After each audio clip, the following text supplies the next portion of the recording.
Bismillahirrahmanirrahim. Alhamdulillah salatu wassalam alaika wal ali ayya khairul anam. Rabbun karim wa anta dzu khuluqin adzim fasyalana indal karim amma ba'du. Teman-teman, sebelum perkuliahan ini kita mulai, teman-teman, marilah kita berdoa terlebih dahulu, teman-teman. Al-Fatihah. A'udzubillahi minasyaitonir rajim. Bismillahirrahmanirrahim. Allahumma ya man wa fil kain, ya man wa fil ilmi muhit, ya man wa fi izlatif, ya man wa fil syarif, ya man wa fi dzati qadim, ya man wa fi majdihi munir, ya man wa fi atai katsir. Allahumma akrimna minka bi nuril fahmi wa akhrijna min dhulumatil wahmi warzuqna fahman nabiyina hifdzal mursalin wa hifdza sayyidina Muhammadin sallallahu alaihi wasallam wal hamal malaikatul muqarrabin bi rahmatika ya arhamar rahimin. Alhamdulillahirabbil alamin. Bismillahil Fatihah.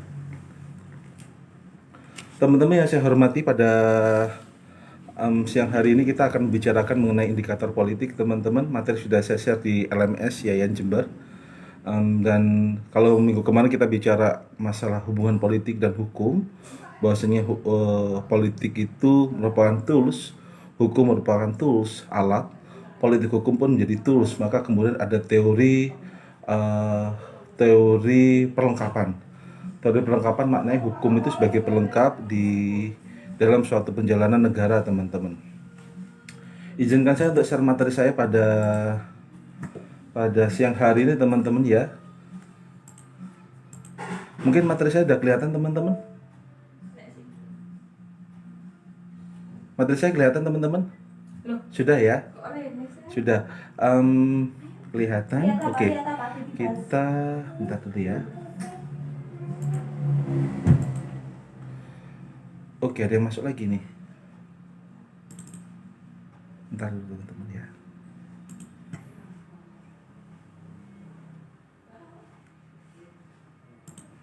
Karena ada yang masuk lagi.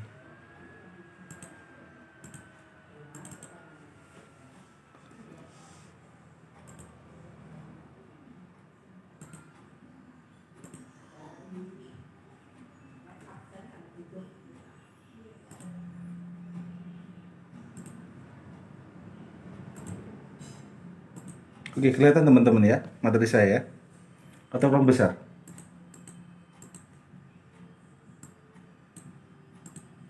Halo teman-teman semua, pada siang hari kita bicara politik hukum sebagai silabus mata kuliah kita. Pada siang hari kita langsung pada materi kita, teman-teman. Bahwasanya politik hukum itu adalah sebuah kebijakan hukum atau legal policy. Teman-teman, materi saya kelihatan nggak? Kelihatan ya, masih ada yang masuk lagi nih.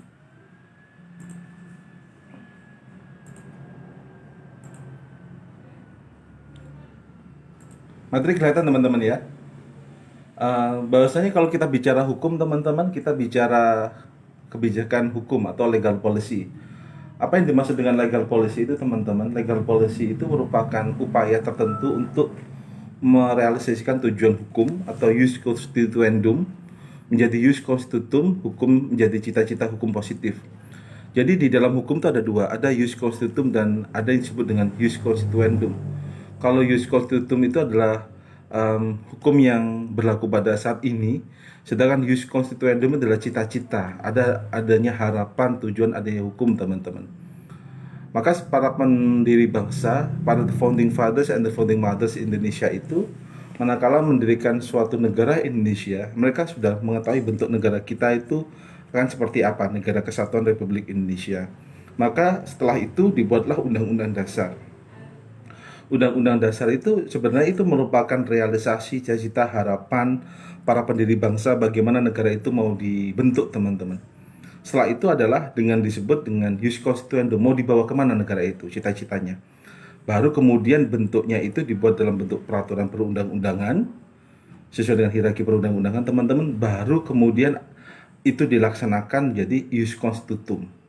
Jus constitutum itu apa? Menjadi tujuan hukum yang saat ini kita ada disebut hukum Islam, ada yang disebut dengan juga hukum Islam di sini. Ada juga yang kita menggunakan hukum adat, itu ada di Indonesia karena banyak ada yang menggunakan common law system. Maka sistem di Indonesia itu ada 4 sistem hukum yang berlaku di Indonesia. Apa aja itu teman-teman hukum apa namanya? Empat sistem hukum yang berlaku di Indonesia itu ada yang disebut dengan em, hukum positif, ada hukum positif teman-teman, ada juga dengan sebutan itu sebagai hukum adat. Setelah hukum adat teman-teman ada juga dengan sebutan itu hukum Islam, ada juga common law system teman-teman. Itu merupakan salah satu contoh bentuk sistem hukum di negara Indonesia. Ada 4 sistem hukum yang berlaku di Indonesia teman-teman. Bentar, ada yang masuk lagi. Oke, kembali pada materi teman-teman. Ada jus constitutum dan jus constituendum. Maka kebijakan politik hukum itu teman-teman berbicara mengenai bagaimana relasi tujuan hukum atau jus constituendum. Bentar, ada lagi. Salam. Makasih, Bang Benden. Nanti ya? Iya. Makasih. Ma?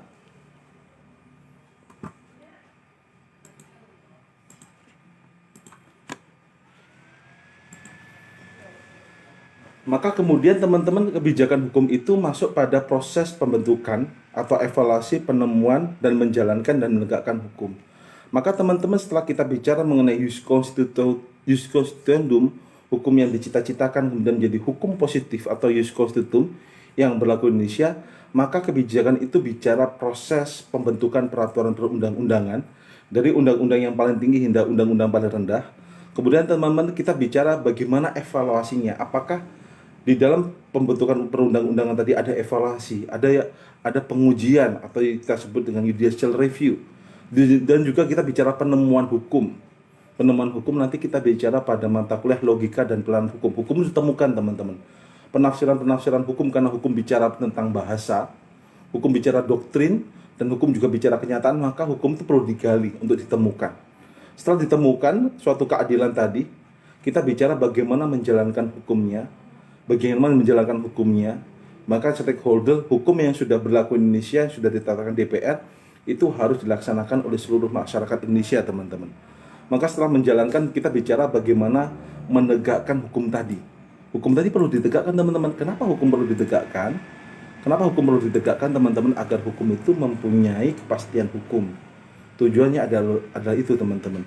Kalau hukum tidak ada proses pembentukan peraturan perundang-undangan, tidak adanya evaluasi, tidak adanya penemuan, dan tidak ada penegakan hukum, maka hukum itu tidak bisa menjadi tujuan hukum, yakni adalah kepastian hukum. Maka pada hukum positif, hukum tertulis agar tercipta kepastian hukum. Apa kepastian hukum itu teman-teman? Kepastian hukum itu adalah suatu makna pembentukan peraturan perundang-undangan itu secara tertulis, maka masyarakat memahami kalau mencuri dihukum berapa bulan. Kalau Anda itu melanggar peraturan tertulis, atau contoh Anda wan prestasi ingkar janji. Tapi bukan wan prestasi masalahnya Kaisang Pangarep kemarin ya. Karena kemarin ada guyonan tuh karena Kaisang putra Pak Presiden Jokowi itu berencana untuk melamar kekasihnya, itu ternyata gak jadi dilamar. Apakah itu masuk dalam wan prestasi ingkar janji, apa masuk itu gitu? Tidak termasuk teman-teman wan prestasi. Apabila teman-teman itu sudah ada perjanjian tertulis, kalau Anda kemudian itu ingkar janji, maka itu masuk dalam ranah wan prestasi. Kembali pada masalah tentang cita-cita hukum, penegakan hukum positif teman-teman. Menegakkan hukum positif tujuannya ada kepastian hukum. Kalau ada kepastian hukum, maknanya masyarakat seluruh Indonesia bisa mentaati. Contoh kepastian hukum itu bagaimana? Manakala ada peraturan tertulis, peraturan kan dalam setiap peraturan itu ada batas waktu, ada hukuman bagi orang yang melanggarnya, dan ada hukumannya itu berapa bulan, itu ditulis dalam peraturan pidana tersebut teman-teman. Maka manakala Anda melanggar hukum, maka Anda akan tidak jauh dari hukuman. Kalau siapa mencuri maka dihukum maksimal 2 tahun 3 tahun penjara, maksimal, bukan minimal, maksimal. Maka pasti akan dihukum segitu, bisa kurang dari 2 tahun, bisa juga kurang dari 1 tahun, sesuai dengan bentuk proses pencuriannya teman-teman. Itu menunjukkan bahasanya itu adalah proses kepastian hukum. Maka tujuan kebijakan hukum pembentukan perundang-undangan teman-teman adalah menimbulkan legal policy atau memberikan kepastian hukum teman-teman. Selanjutnya, apa sih arti politik hukum itu? Legal policy itu merupakan kebijakan negara pemerintah. Pemerintah itu bisa berarti eksekutif, teman-teman, dalam bidang hukum untuk melaksanakan pemerintahannya. Kan kita kemarin bicara, ada eksekutif, ada legislatif, ada yudikatif. Eksekutif itu yang menjalankan peraturan perundang-undangan, sedangkan legislatif itu adalah yang membentuk undang-undang, sedangkan yudikatif itu yang menguji peraturan perundang-undangan, teman-teman. Maka kebijakan negara garing pemerintah dalam bidang hukum untuk melaksanakan pemerintahan yang dalam pelaksanaan itu adalah dengan membentuk suatu peraturan perundang-undangan, itu merupakan bagian dari legal policy, teman-teman, atau kebijakan. Legal policy atau kebijakan, teman-teman. Salah satu alat pemerintahan untuk memerintah adalah dengan membuat hukum. Membuat peraturan hukum bukan bermaksud membuat hukum, bukan bermakna membuat hukum Islam, hukum adat, karena hukum kan hidup di masyarakat, teman-teman. Maka alat pemerintah untuk mengatur masyarakat adalah membuat hukum, maknanya itu adalah dengan membentuk peraturan perundang-undangan. Dengan pembuatan hukum, pemerintah berusaha melaksanakan suatu kebijakan hukum, teman-teman, dalam suatu masyarakat politik tertentu. Karena masyarakat berbeda-beda setiap negara, maka penjalannya itu, teman-teman, adalah dengan cara mengatur politik hukumnya. Mau dibawa kemana tuh masyarakat tersebut adalah dengan cara alatnya, yakni adalah politik hukum. Indikatornya adalah politik dan juga indikator hukum, teman-teman. Maka dalam pelaksanaannya itu, pemerintah menggunakan alatnya itu adalah dengan membentuk peraturan perundang-undangan. Maka peraturan perundang-undangan pasti bercampur dengan pengaruh-pengaruh politik, teman-teman. Pengaruh politik pembentuk undang-undang. Karena sistem kita adalah demokrasi, dari rakyat, oleh rakyat, untuk rakyat, maka anak kandung demokrasi itu adalah partai politik. Apa itu partai politik? Partai politik adalah sekelompok masyarakat yang berkumpul dalam ideologi yang sama untuk bisa memenangkan pemilihan umum atau mengatur pemerintahan. Maka manakala mereka menjadi eksekutif atau legislatif, mereka pasti berperan dalam pembentukan peraturan perundang-undangan. Maka dalam proses pembentukan peraturan perundang-undangan ada arah politik, ada asas-asas politik, ada doktrin-doktrin yang masuk dalam setiap pembentukan peraturan perundang-undangan. Maka peraturan perundang-undangan kita nggak bicara masalah itu norma, tapi di peraturan perundang-undangan ada values, ada nilai, ada cita-cita, ada harapan dengan adanya undang-undang tersebut, teman-teman. Maka sebenarnya kalau kita bicara politik hukum, tidak bicara cuma politik, tapi bicara norma, nilai-nilai positif yang ingin dimasukkan dalam peraturan perundang-undangan tersebut agar cita-cita tujuan negara itu tercapai. Itu tujuan dari politik hukum. Cita-cita negara itu apa? Yakni untuk mensejahterakan masyarakat, teman-teman. Apakah setiap kebijakan hukum tersebut sudah sesuai dengan prinsip negara hukum atau kondak umum, gitu kan? Itu masih diperlukan penjelasan lebih lanjut, karena ada prinsip negara hukum atau Rechtsstaat, atau kita sebut rule of law. Konsep negara hukum itu, teman-teman, didasari dengan adanya peraturan tertulis yang mengikat masyarakat untuk mencapai tujuan negara. Maka konsep negara hukum seringkali ada peraturan perundang-undangan. Mana mungkin dong kita kalau tidak ada peraturan perundang-undangan, maka kalau nggak ada peraturan perundang-undangan yang ditaati, maka kita menjadi negara kekuasaan. Karena kenapa? Tidak ada kepastian hukum kalau nggak ada peraturan perundang-undangan. Maka kita sebagai masyarakat hukum tata negara, teman-teman, sebagai masyarakat hukum, maka pedoman kita adalah peraturan perundang-undangan terkait untuk bisa kita tegakkan.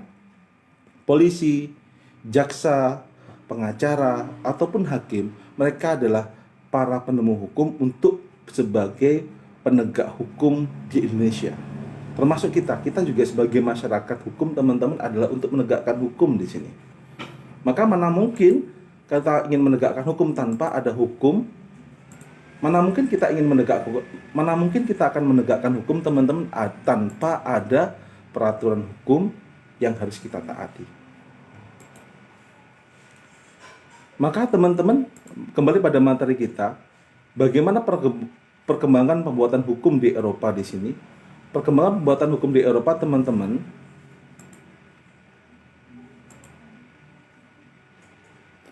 pada awalnya, teman-teman, pembentukan hukum diyakini pemerintah hanya meregistrasi atau memasukkan aturan-aturan yang ada di Eropa itu. Kemudian raja menetapkan hukum secara tertulis dan dia tak dapat mengubahnya.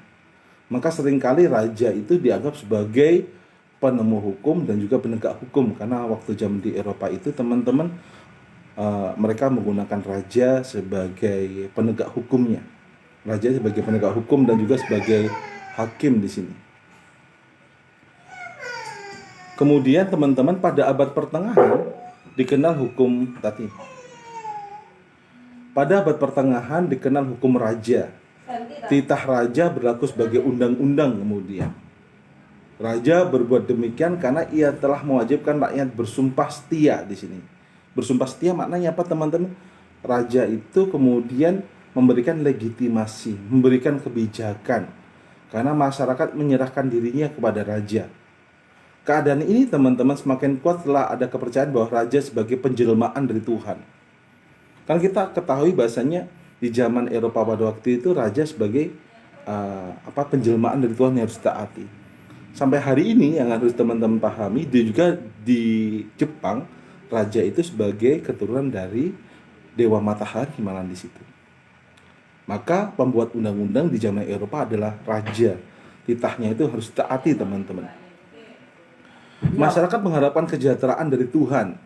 Rede gratia itu maknanya apa teman-teman? Akhirnya hukum kebiasaan semakin mengerucut, karena sering kebiasaan itu ditaati raja itu sebagai penuh hukum teman-teman.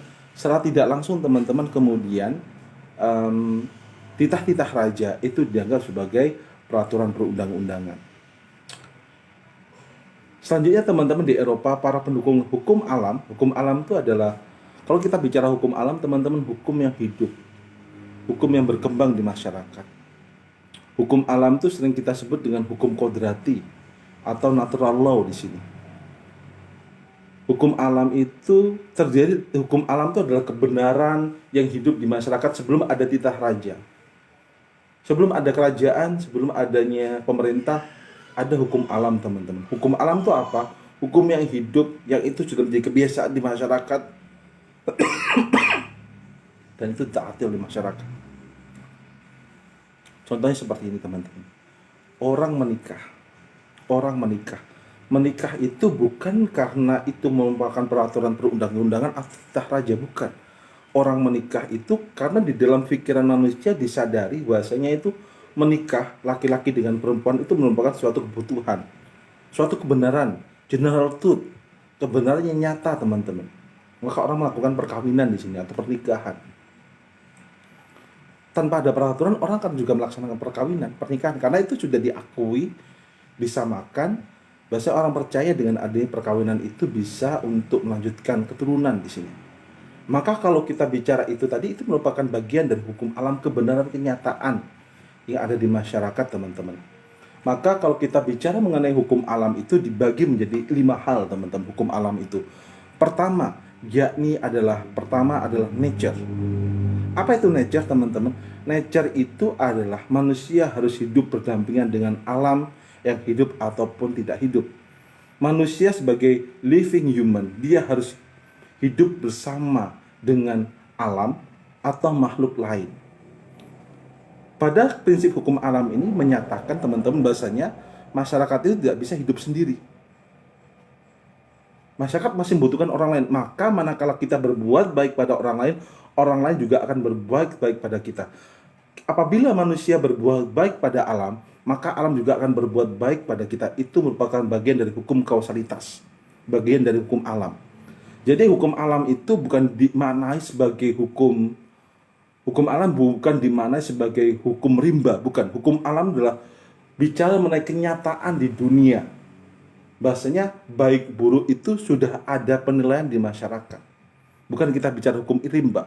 Hukum alam itu pertama yakni mengajarkan manusia untuk hidup berdampingan dengan makhluk lain, baik itu manusia ataupun dengan alam. Apabila kita menebang hutan dengan sembarangnya, maka kemudian kita ada longsor, ada banjir, ada kekeringan. Itu bukan salah alam, tapi salah manusia teman-teman. Maka hukum alam diajari pertama, nature itu adalah manusia harus hidup berdampingan dengan alam dan prinsip hukum alam. Nanti teman-teman akan mendalami juga di mata kuliah logika dan penerapan hukum semester depan. Kedua, Di hukum alam itu bicara mengenai tentang em, etika dan moral. Etika dan moral. Etika dan moral itu dalam Islam bicara akhlak. Yang mana akhlak itu memang etika dan moral itu sudah hidup di masyarakat tanpa atau sebelum adanya peraturan perundang-undangan. Atau di Indonesia kita sebut dengan istilah norma. Di Indonesia ada norma kesopanan, ada norma kesusilaan, ada norma agama. Yang terakhir adalah norma hukum, 4 norma itu. Baik norma kesusilaan, norma kesopanan, norma agama itu sebelum adanya peraturan perundang-undangan, norma itu hidup, etika moral itu hidup, teman-teman. Akhlak itu hidup. Ada lah, hidup itu ada. Kemudian ada disebut dengan norma hukum. Karena norma agama, norma kesusilaan, dan norma kesopanan tidak ada eksekusi, tidak ada sanksi, maka yang mengeksekusi itu adalah, yang menguatkan dari ketiga norma adalah norma hukum, teman-teman. Itu bagian dari hukum, dari norma atau hukum alam. Ketiga, hukum alam kita bicara mengenai ajaran-ajaran agama. Agama semua mengajarkan kebaikan. Agama semua mengajarkan bagaimana kita untuk berbuat baik pada orang lain. Semua agama mengajarkan bagaimana umatnya itu bisa menjadi makhluk yang baik atau menjadi lebih baik lagi. Maka kemudian ajaran-ajaran agama yang positif itu merupakan bagian dari hukum alam, teman-teman, ajaran agama. Keempat, yakni adalah kontrak sosial. Apa itu kontrak sosial? Kontrak sosial itu merupakan kesepakatan manusia dengan penguasa. Maka kontrak sosial itu yang menyebabkan kemudian adanya peraturan perundang-undangan, karena manusia mengikatkan dirinya pada pemerintah sebagai negara demokrasi. Di situ kemudian pemerintah membuat suatu peraturan yang itu mengikat pemerintah dan juga mengikat masyarakat di sini. Yang kelima, yakni penggunaan reason atau akal atau kita bicara logis. Setelah ada kontrak sosial, kita bicara mengenai bagaimana penggunaan akal manusia dengan sebaik-baiknya, teman-teman. Itu merupakan bagian dari hukum alam. Kembali pada materi slide kita, teman-teman.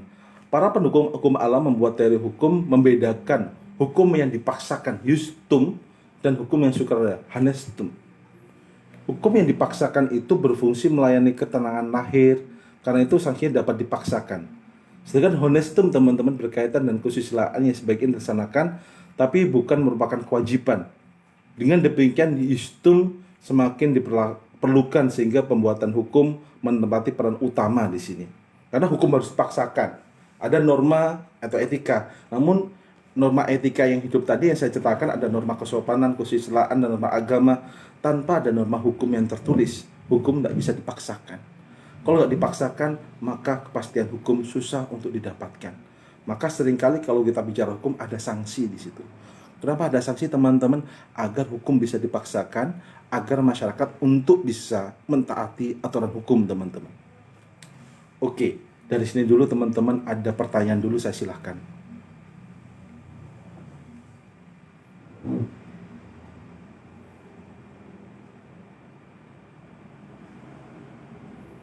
Ada pertanyaan dulu, teman-teman?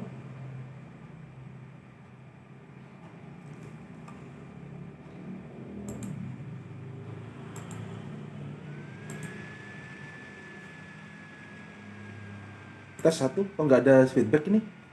Atau memang nggak ngikuti?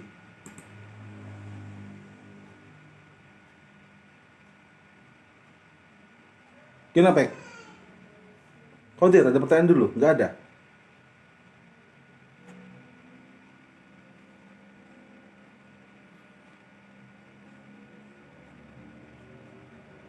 Oke, kalau nggak ada saya lanjut dulu berarti materinya.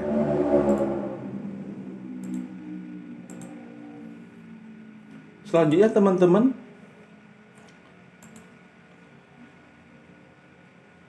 dalam kenyataannya penguasa negara dalam prinsip trias politika. Trias politika itu apa, Peggy? Trias politika itu bisa bermakna eksekutif, legislatif, yudikatif. Karena berkembangnya trias politika, maka muncul kemudian teori tentang state auxiliary bodies, lembaga negara tambahan di sini. Trias politika tidak menggunakan kekuasaan secara monopoli dalam membuat hukum, teman-teman. Hal disebabkan antara pertama, kepercayaan pada hukum alam. Hukum alam mereka percaya kebenaran yang hidup di masyarakat itu sebagai keyakinan yang ada di masyarakat tidak perlu peraturan tertulis. Kedua, fungsi negara memelihara ketertiban teman-teman dan sistem politik yang ada di parlemen atau legislatif.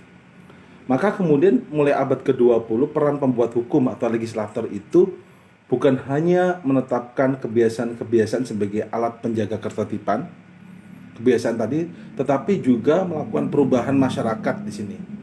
Maka yang saya cerita kemarin, karena ada teori instrumen teman-teman, ada namanya teori instrumen, teori alat-alat di sini. Ruskopon menerangkan bahasanya law as tool for social engineering. Hukum itu merupakan alat untuk rekayasa sosial. Maka kalau hukum sebagai alat untuk rekayasa sosial, maka pembuatan peraturan perundang-undangan itu bisa dipaksakan. Karena berdasarkan sejarah pembuatan peraturan perundang-undangan itu dulu pada titah raja, tapi kemudian masyarakat berkembang, maka sistem raja itu sudah mulai ditinggalkan. Indonesia pernah mengalami sistem kerajaan, Raja Majapahit, Sriwijaya, Mataram, tapi itu sudah mulai ditinggalkan dengan bentuk negara kesatuan teman-teman.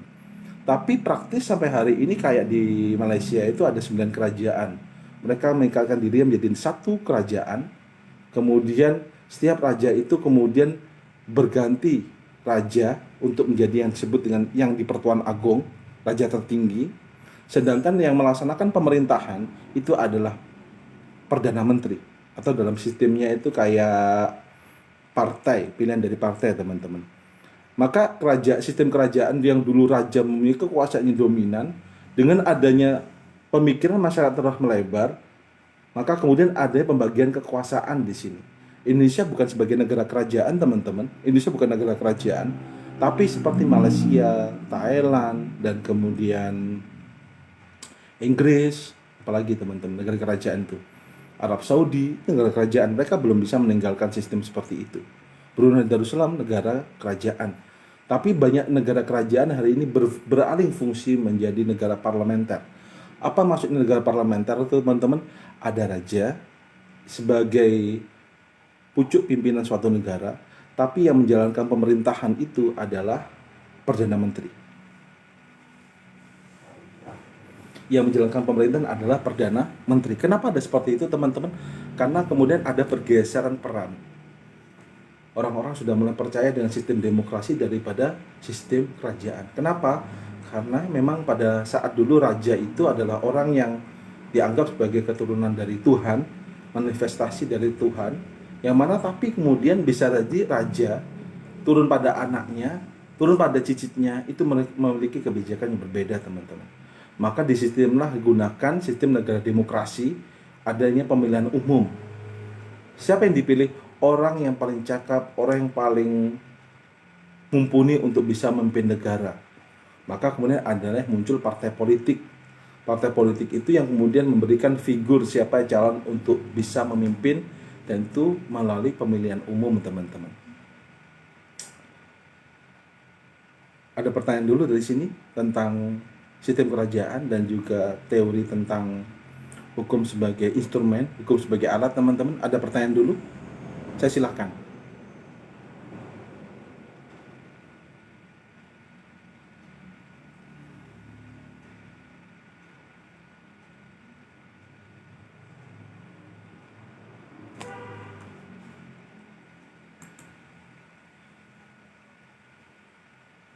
Ada pertanyaan dulu?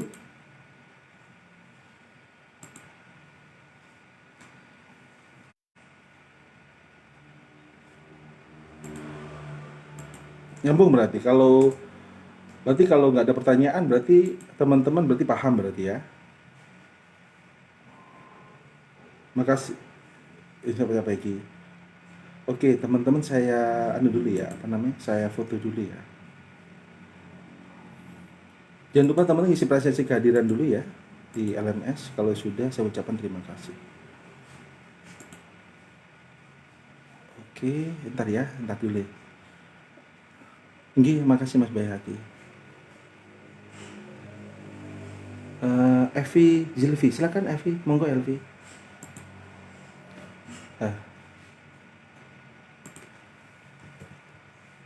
Waalaikumsalam Evi, monggo Evi.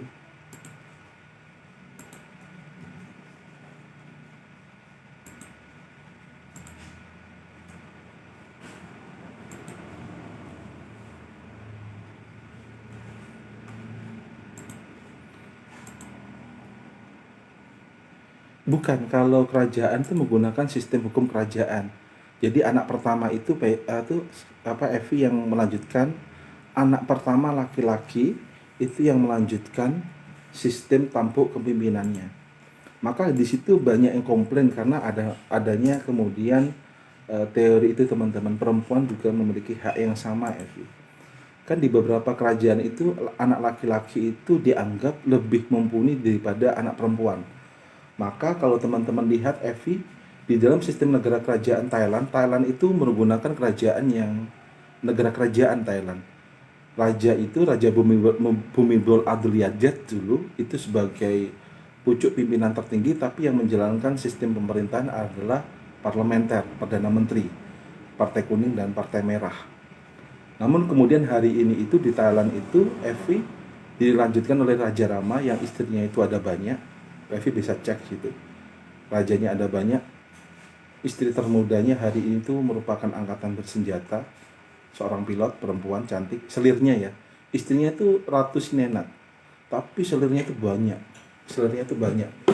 Akibat sikap raja yang sering gonta-ganti perempuan itu, gonta-ganti istri ya, Elvi, itu banyak masyarakat kemudian ingin mengganti konstitusi mereka bukan sebagai negara kerajaan tapi negara demokrasi. Disitulah sebenarnya banyak yang menimbulkan orang-orang itu protes karena bentuk negara kerajaan itu merasa kurang efektif. Mengapa kurang efektif? Karena banyak raja itu sebagai kekuasaan tertinggi tapi tidak mencerminkan sebagai pemimpin rakyat di sini.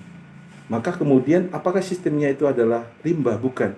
Sistemnya tetap dalam sistem hukum mereka ada yang common law system, ada yang sistem Eropa kontinental atau civil law, ada yang menggunakan hukum Islam juga ada, tapi ada yang menggunakan hukum lain teman-teman. Maka penjalanan dari negara kerajaan tadi itu tergantung. Kalau di negara Arab Saudi mereka menggunakan sistem kerajaan yang mana yang menjalankan pemerintahan adalah raja, eksekutif, legislatif, yudikatif adalah raja. Maka kemudian yang melanjutkan keturunannya itu adalah anak laki-laki pertama dari permaisuri. Kalau nggak ada permaisuri, maka kemudian dari istri yang kedua atau selir.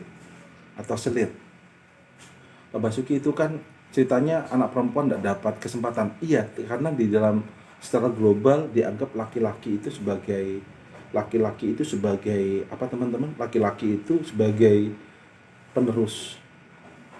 Maka kalau Evi lihat seringkali kalau kita bicara pondok pesantren itu anak laki-laki pertama itu yang menjalankan sistem di pondok pesantren. Maka kita anggap pondok pesantren itu merupakan kerajaan-kerajaan kecil yang ada di Indonesia.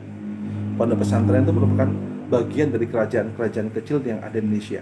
Maka sistemnya bukan sistem rimba, bukan rimba itu mulai ditinggalkan Evi. Orang-orang sudah mulai menggunakan sistem politik, sistem hukum. Baik itu kalau hukum kita ada common law, ada civil law. Civil law itu maknanya adalah pembuatan peraturan perundang-undangan oleh legislatif dengan hukum tertulis. Sedangkan common law tidak menggunakan peraturan perundang-undangan tapi adalah penemuan hakim. Kalau hukum Islam menggunakan hukum Islam, Al-Quran dan hadis, ijma, qiyas. Sedangkan kalau hukum adat menggunakan hukum adat itu macam-macam teman-teman. Hukum adat Indonesia seringkali sebagai penemu hukum itu adalah ketua adat di sini. Maka kembali pada pertanyaan Evi di sini, apakah menggunakan hukum rimba? Tidak, Evi. Yang digunakan adalah sistem hukum yang berkembang di suatu negara itu. Maka negara kerajaan hari ini banyak yang shifting, banyak yang pindah menjadi negara demokrasi. Karena kenapa?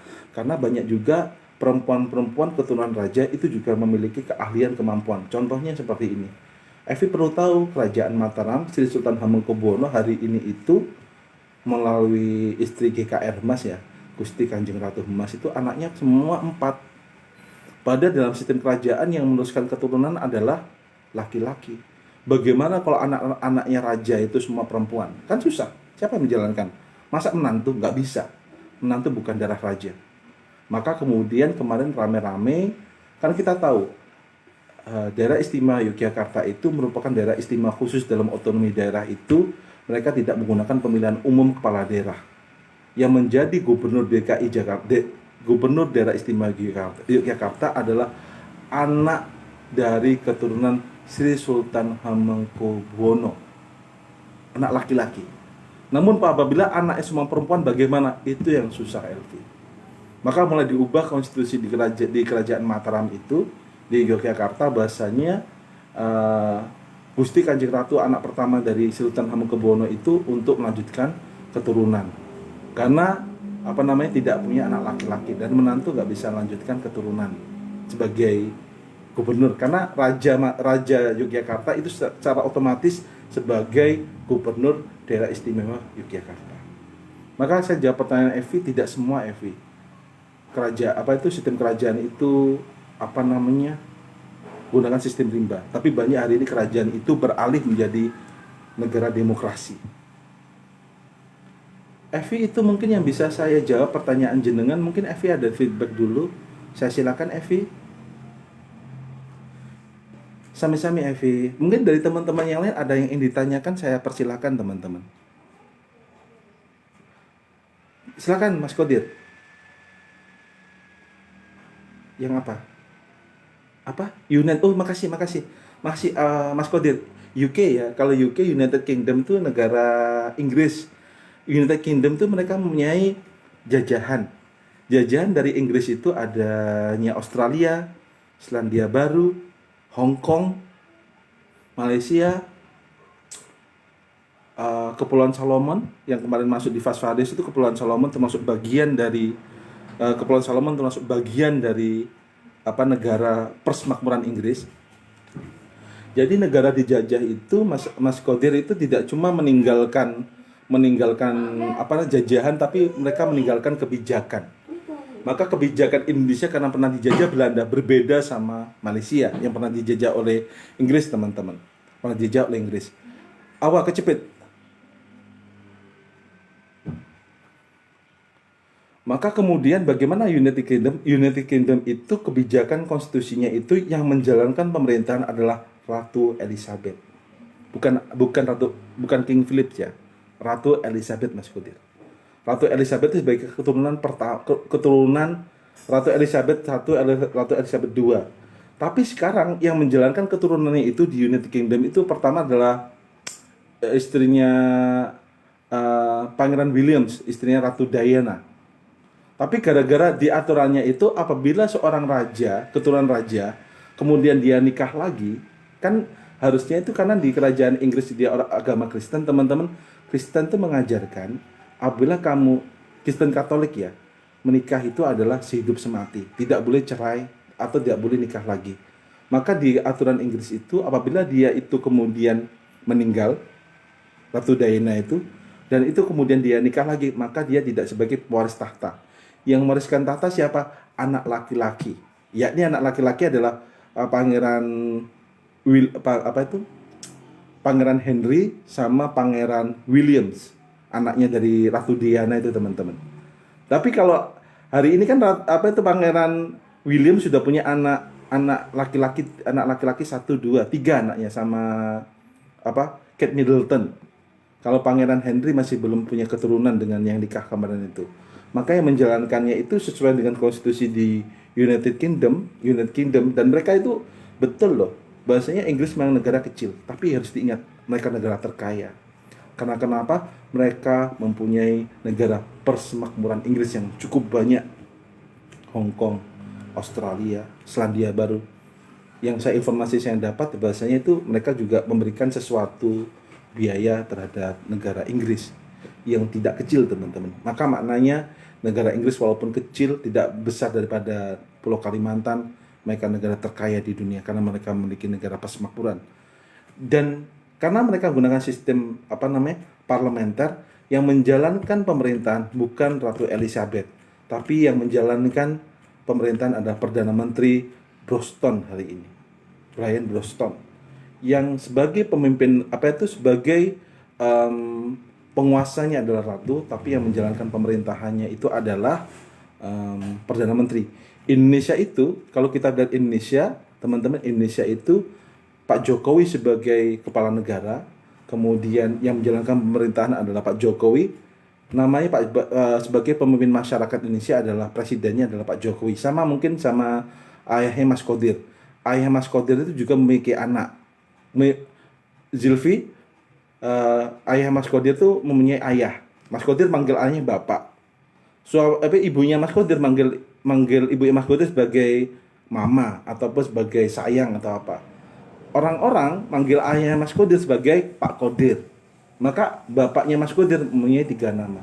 Presiden pun sama, presiden itu sebagai kepala negara, sebagai kepala pemerintahan. Maka dalam sistem negara ada kepala pemerintahan, dan ada sebutan khusus sebagai pemimpin dari masyarakat tertentu. Itu Mas Kodir yang bisa mungkin saya jelaskan. Mas Kodir ada feedback dulu? Mas Kodir ada feedback dulu mungkin? Saya silakan.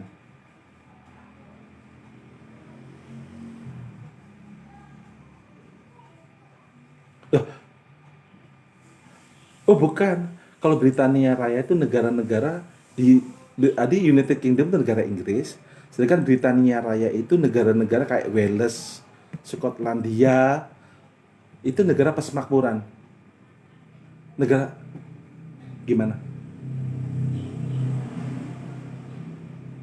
Itu kalau yang Britania Raya itu mereka itu satu perdana menteri tapi kemudian sebagai negara tersendiri. Mereka punya bukan kayak kayak perdana menteri juga. Jadi perdana menteri Inggris ya, United Kingdom. Tapi kayak Wales, Wales itu negara tersendiri, Skotlandia negara tersendiri, kemudian apalagi itu? Greenland, ada Iceland. Itu Iceland kan Islandia ya, itu juga negara sendiri. Mereka negara persemakmuran tapi mereka memiliki perdana menteri sendiri gitu loh. Tapi sebenarnya tapi mereka tunduk pada Ratu Elizabeth. Kayak Australia itu juga punyai perdana menteri sendiri. Tapi mereka juga masih terconnecting dengan United Kingdom. Karena mereka adalah persemakmuran dari Inggris. Jadi mereka berdiri sendiri sebagai negara, mereka mempunyai perdana menteri sendiri atau presiden sendiri sesuai dengan sistem negaranya, tapi mereka tidak bisa lepas dari Inggris sebagai negara apa yang memerdekakan mereka, Mas Kodir, seperti itu. Ada Britania Raya. Jadi kalau di sepak bola itu Wales itu apa Inggris? Bukan. Wales itu negara sendiri. Maka Gareth Bale itu bukan bagian dari Inggris. Gareth Bale itu adalah negara Wales. Skotlandia atau Islandia itu bukan negara Inggris, tapi mereka mempunyai negara sendiri. Tapi sistem corak, cara bicara, juga keuangan mereka. Maka kan kita ada istilah Brexit sebenarnya. Brexit itu adalah British itu exit dari Uni Eropa. Ingin mereka menggunakan mata uang mereka sendiri, bukan menggunakan euro, tapi menggunakan pound sterling mata uang mereka. Agar mereka tidak terikat di sini, Mas Kodit. Sebenarnya Britania Raya kayak kita gini loh, kayak Timor Leste, kayak apa ya? Mana lagi mungkin kalau Aceh merdeka dengan Aceh, tapi mereka terikat. Tapi Indonesia kan negara kesatuan, bukan Indonesia negara kesatuan, bukan negara parlementer. Itu yang membedakan Britania dengan United Kingdom. Itu yang membedakan negara Inggris dengan negara persemakmuran Inggris. Itu Mas Kodir. Britania Raya adalah persemakmuran dari negara United Kingdom. Itu Mas Kodir, mungkin ada feedback lagi dari teman-teman, mungkin mata kuliah kita sedikit tentang indikator politik dan hukum. Mungkin ada pertanyaan lagi, saya silakan teman-teman. Tidak ada? Kalau nggak ada, saya cukupin dulu teman-teman, ini jam 1:30. Kalau ada pertanyaan lagi, Baik Haki? Silakan Dwi Damayanti.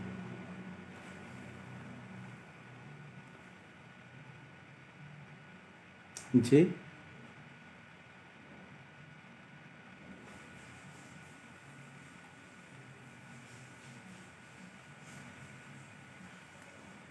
Terima kasih. Jadi Dwi Damayanti, Amerika Serikat itu menggunakan sistem serikat, yakni negara bagian.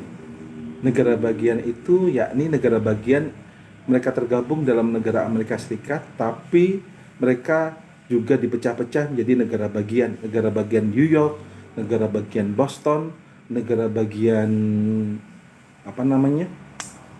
Alaska, negara bagian Pennsylvania, negara bagian Alaska, negara bagian Chicago itu adalah bentuk negara bagian, Dwi Damayanti.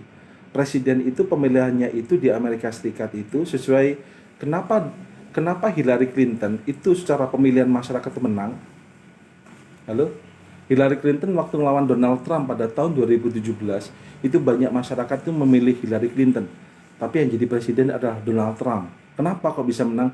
Karena yang dipilih oleh rakyat itu bukan presidennya. Yang dipilih rakyat adalah perwakilan negara-negara bagian.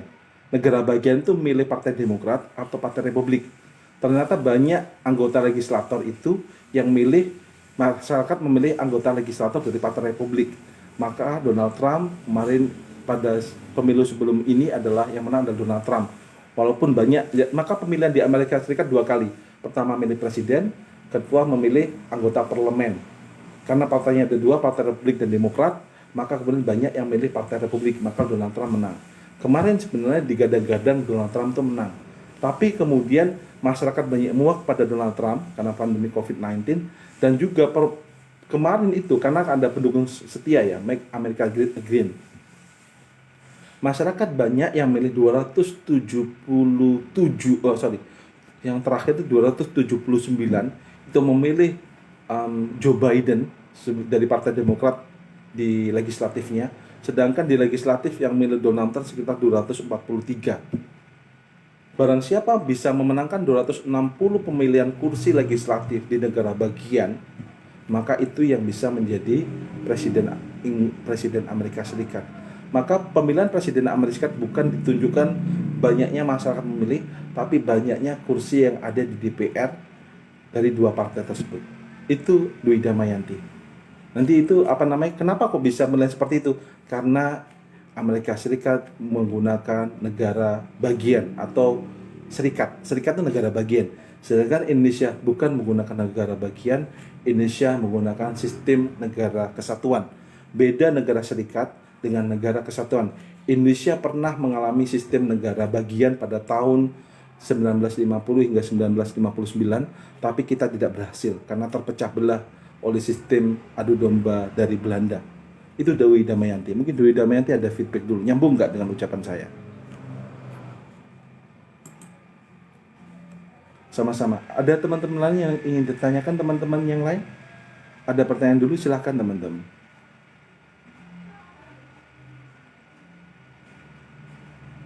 Nggak ada ya?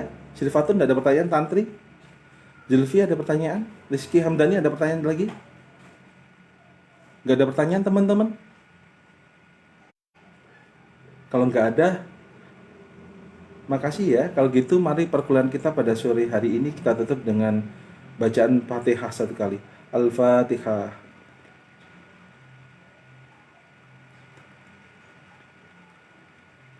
Teman-teman, makasih sudah hadir pada pertemuan kita di siang hari ini. Kalau saya ada salah dan ada ucapan yang kurang berkenan, saya mohon maaf.